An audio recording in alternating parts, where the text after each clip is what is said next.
ಪಲಾವ್ ಮಾಡಲಿಕ್ಕೆ ಬೇಕಾಗಿರುವ ಪದಾರ್ಥಗಳು: ಈರುಳ್ಳಿ, ಬೆಳ್ಳುಳ್ಳಿ, ಹಸಿಮೆಣಸು, ಬೇಳೆ, ಆಲೂಗಡ್ಡೆ, ಬೀನ್ಸ್, ಕ್ಯಾರೆಟ್, ಟೊಮ್ಯಾಟೊ ಮತ್ತು ಪಲಾವ್ ಎಲೆ. ನೀವು ಇದಕ್ಕೆ ಬೇರೆ ಥರ ತರಕಾರಿನೂ ಬಳಸ್ಕೋಬೋದು.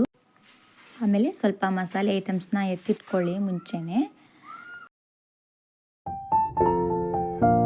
ಕುಕ್ಕರ್ ಬಿಸಿ ಆದಮೇಲೆ ಸ್ವಲ್ಪ ಎಣ್ಣೆ ಹಾಕ್ಕೊಳ್ಳಿ. ಆಮೇಲೆ ಮಸಾಲೆ ಐಟಮ್ಸ್ನ ಹಾಕ್ಕೊಳ್ಳಿ. ಎಣ್ಣೆಯಲ್ಲಿ ಎಲ್ಲ ಮಸಾಲೆನೂ ಚೆನ್ನಾಗಿ ಫ್ರೈ ಆಗಬೇಕು.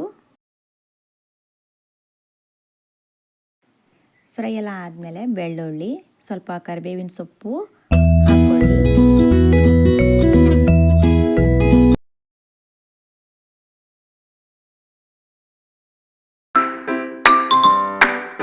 ಈರುಳ್ಳಿ ಹಾಕ್ಕೊಳ್ಳಿ.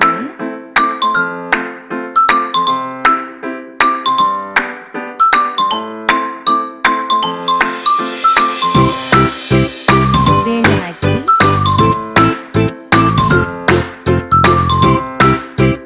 ಹಸಿಮೆಣಸು,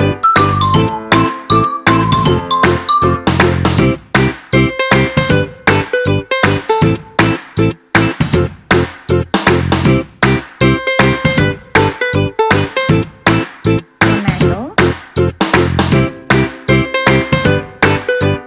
ಕಟ್ ಮಾಡಿರೋ ಎಲ್ಲ ತರಕಾರಿನೂ ಸೇರಿಸ್ಕೊಳ್ಳಿ. ಇದನ್ನು ಬೇರೆ ಥರ ತರಕಾರಿನ ಶೇಂಗಾ, ಬೀಟ್ರೂಟ್, ಕ್ಯಾಪ್ಸಿಕಮ್, ಕಡಲೆಬೇಳೆ ಸ್ವಲ್ಪ ಅರಿಶಿನ ಪುಡಿ ಹಾಕ್ಕೊಳ್ಳಿ.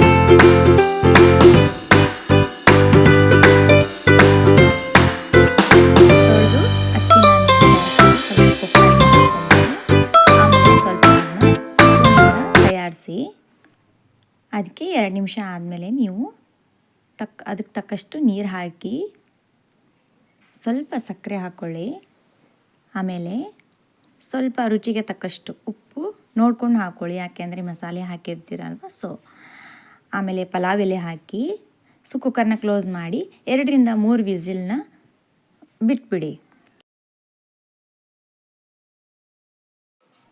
ನೋಡಿ, ಪಲಾವ್ ತುಂಬಾ ಚೆನ್ನಾಗಿ ಬಂದಿದೆ.